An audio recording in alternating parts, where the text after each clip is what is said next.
अच्छा, ये आपकी डिमांड के मुताबिक आप कह रहे थे कंडीशंस हम खुद भी फिट कर सकें, टर्म्स एंड कंडीशन, तो वो किस तरीके से फिट करनी है वो आपको बताते हैं। जैसे ये देखें, ये आपका पीओ डैशबोर्ड खुला हुआ है, आपने नया पीओ बनाना है तो आपने इधर क्लिक करना है। मैं ऑलरेडी जो पीओ बना हुआ है ना उसको किसी को सेलेक्ट कर लेता हूँ। ये मैंने इसको सेलेक्ट किया एडिट की स्क्रीन पे। तो ये आप यहाँ पे नॉर्मल पीओ आपने बनाया है, बनाने के बाद अगर आपको टर्म एंड कंडीशन डालना चाहते हैं तो आप पीओ टर्म से क्लिक करेंगे। ये जैसे यहाँ पे क्लिक किया और उसके बाद आपने उसकी टर्म जो है वो देनी है। यहाँ पे आपने टर्म दे देनी है।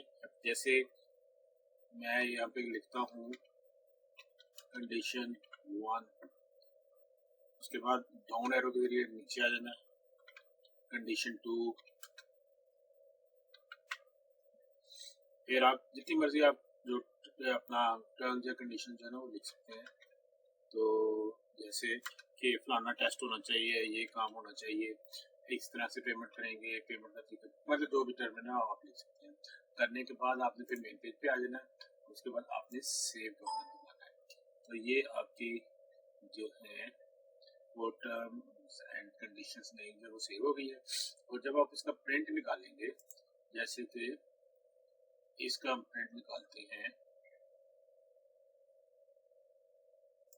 इसी में हमने दी थी टर्म्स। हाँ जी, इसका जब हमने प्रिंट निकालना है, ये प्रिंट,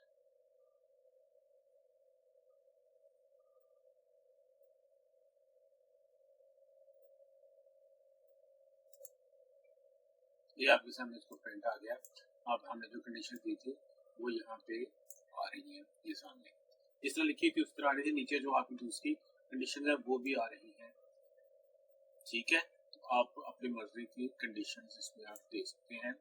और अगर जिसमें एक टर्म्स नहीं होंगी, जैसे मैं किसी और को प्रिंट निकालता हूँ ये, तो उसमें वो जो आम है वो आएंगी, तो जो कंडीशन आप नहीं दी वो आपकी नहीं आ रही। ठीक है जी, बस इतनी सी बात है।